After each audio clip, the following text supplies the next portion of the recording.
अगर ये पंज हैं ये मुठे तकड़े ही नहीं।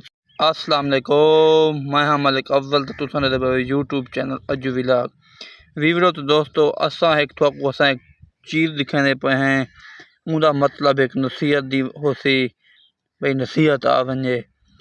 तजर्बा यह असां थोड़े सामने ये छोटा जिहा वट्टा है पिया मकोड़ा की खुद उनके उत्ते रख दिता है और थोड़ी देर तो बाद असां वेट करेसूँ वाला असां इधर को तमाशा दिखेसूँ भाई क्या थी रहा है।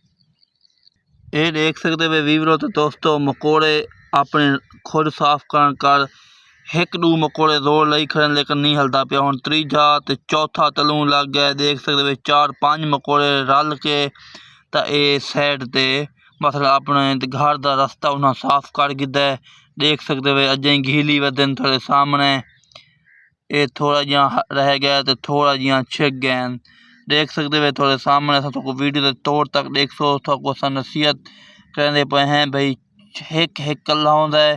थोड़े सामने एक मकोड़े हटाई रखा है वाला दू हटाई रखा है नहीं हटा वाला 4-5 मकोड़े जल्द थी के वाला उनको घीली पैन। देख सकते वे और रस्ते तू हटदा वेंदा है उनका घर का रास्ता साफ थी गया बिल्कुल। एंड तक वीडियो देख सो सारे चैनल को सब्सक्राइब करे सो पेज को फॉलो करे सो। वीवर असाई में बैठे असे ते ये असाई में तजर्बा किया भी अपने वीवरों को एक नसीहत का गाल दस गिनूँ हमेशा दोस्तों ते वीवरो एक होंदा है ते 4 होंदे ते एक होंदा है ते 2 होंदे। देख सकते वे इना पहले एक दू जोर ले रखे वाला नहीं थी रास्ता साफ।